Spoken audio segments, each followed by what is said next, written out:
আসসালামু আলাইকুম, আশা করি সবাই ভালো আছেন। আমি আব্দুল্লাহ। আজকে আমরা আলোচনা করতে যাব ককাটেল পাখি কিভাবে পরিচর্যা করলে বা কিভাবে যত্ন করলে খুব সহজেই ককাটেল পাখি থেকে ফলাফল পাওয়া যায়। আমরা অনেকেই অনেক সময় বলে থাকি যে ককাটেল পাখি থেকে ডিম বাচ্চা পাচ্ছি না, 2 বছর 3 বছর ধরে আছে আমার বাসায়, কিন্তু কোনো রকম ডিম দেয় না, বাচ্চা দেয় না, বা ককাটেল পাখি শুধু কামড় দেয়।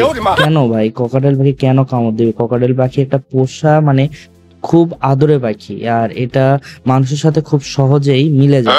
তো সবার আগে আমাদের ককাটেল পাখি পালার আগে জানতে হবে ককাটেল পাখি কোন পরিবেশে বাঁচে বা কি ধরনের খাবার খাওয়াতে হয়, বা সবার আগে আমাদের দরকার যেটা সেটা হচ্ছে ককাটেল পাখির খাঁচার পরিমাপ।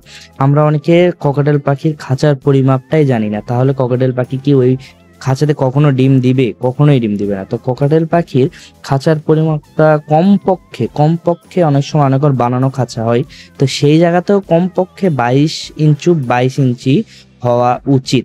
কারণ একটা ককাটেল পাখিকে আপনি যে খাঁচায় রাখবেন সে যদি সেখানে উঠতে না পারে, খেলাধুলা না করতে পারে, আর আগেই বলে রাখি ককাটেল পাখি কিন্তু খুব ফ্রেন্ডলি এবং খেলাধুলা প্রেমী পাখি, সব সময় হুইসেল বাজাতে পছন্দ করে, খেলাধুলা করতে পছন্দ করে। তো সেই ক্ষেত্রে তাকে যদি উড়াউড়ি বা খেলাধুলার সুযোগ না দেওয়া হয়, অবশ্যই সে পাখিটা আস্তে আস্তে অসুস্থ হয়ে যাবে। আর অসুস্থ পাখি থেকে আমরা কখনোই কোনো রকম ভালো কিছু আশা করতে পারি না, বা ডিম বাচ্চা আশা কখনোই করা যেতে পারে না। এবং তাদের খাঁচার মধ্যে পরিবেশ হতে হবে যে একটা ডাল বা একটা বাঁশের কিছু দিয়ে রাখতে হবে, কোনো পারলে দোলনা বা কোনো খেলনা দিয়ে রাখতে হবে। এবং এদের ডিম বাচ্চা করার জন্য যদি অনেক বড় খাঁচা হয়, ধরেন 36x36, তাহলে ভিতরেই বক্স দিতে পারেন। আর যদি দেখেন যে ছোট খাঁচা 22 ইঞ্চি বা 24 ইঞ্চি খাঁচা, তাহলে বক্সটা কাঠের বক্স দেওয়ার বেশি চেষ্টা করবেন এবং কাঠের বক্সটা বাইরে দিতে চেষ্টা করবেন। এবং এর পাশাপাশি আমাদের তাদের খাদ্যাভ্যাস সম্পর্কে জানতে হবে। তাদেরকে আমরা অনেক সময় শুধু দানা জাতীয় খাবারই দিয়ে থাকি, তো দানা জাতীয় খাবার থেকে তারা খায়, আমি বলছি দানা জাতীয় চীনা কাউন, ধান, এইসব খাবার খায়। এর পাশাপাশি তাদেরকে কিছু গাজর, ব্রকলি, পালং শাক, আপেল এগুলো দেওয়া উচিত। অনেকে আপেল দিতে পারে না, আচ্ছা ভালো কথা, আপেল দেওয়ার দরকার নেই, কিন্তু বাসায় তো ব্রকলি বা আপনার ফুলকপি এগুলো থাকে বা সবজি থাকে, বা কিছু কিছু সময় এগ ফুড এদেরকে প্রোভাইড করলে, বা ক্যালসিয়াম বাজারে পাওয়া যায়, এগুলো দিলে তারা খুব সহজেই ডিম বাচ্চা করতে পারে। এর পাশাপাশি তাদের খাঁচাটা অবশ্যই পরিষ্কার রাখতে হবে। তাদের খাঁচা এবং অনেক সময় দেখা যায় খাবার পাত্র, পানির পাত্র পরিষ্কার থাকে না। তো ভাই এগুলো পরিষ্কার না থাকলে আপনার নিজের বাসায় যদি আপনি না পরিষ্কার রাখেন, আপনার থাকতে ভালো লাগবে না, যেমন ওদেরও থাকতে ভালো লাগবে না। এর পাশাপাশি আমরা দেখে থাকি অনেকেই অনেক সময় বলেন যে ককাটেল পাখি যেখানে থাকে ওখানে মানুষ বেশি যাওয়া আসা করলে খুব অসুবিধা।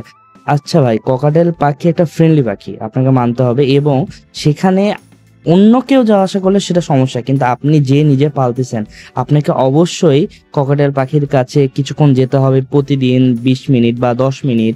শুধু খাবার দিলেন চলে আসলে এমনটা না, তাদের সাথে বন্ডিং তৈরি করতে হবে, তাদের সাথে কথা বলতে হবে। এবং এর পাশাপাশি তাকে এমন একটা জায়গায় রাখতে হবে যেন সেখানে সব সময় আলো বাতাস থাকে। এর পাশাপাশি অন্যান্য কোনো পশু পাখি থেকে যেন কোনো অ্যাটাক না হয় বা কোনো রকম তাদের ভয় না থাকে। তাদের মন থেকে এই ভয়টা দূর করতে হবে যে আপনি তাকে কিছু করবেন না, এবং তার যেন কিছু না হয় সেই জন্য আপনি তাকে এমন একটা জায়গায় রাখছেন যে সেখানে সে পুরোপুরি নিশ্চিন্তভাবে থাকতে পারবে। এইরকম যদি পরিবেশ দিতে পারেন তাহলে অবশ্যই সেই পাখি ডিম বাচ্চা করবে, সেই পাখি আপনার সাথে ফ্রেন্ডলি হবে। আপনি পাখির কাছে সকালে খাবার দেন, বিকালে খাবার দেন, চলে আসে, তাহলে পাখি কিভাবে আপনার ফ্রেন্ডলি হবে?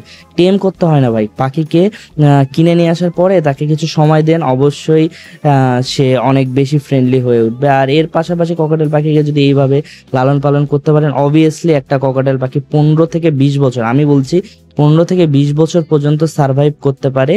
আর এর পাশাপাশি যদি বলেন খাদ্যাভ্যাস, দানা জাতীয় খাবার বা বাচ্চা হলে তাদেরকে একটু এগ ফুড দেওয়ার চেষ্টা করুন। আজকের মতো এখানে শেষ করছি। আল্লাহ হাফেজ।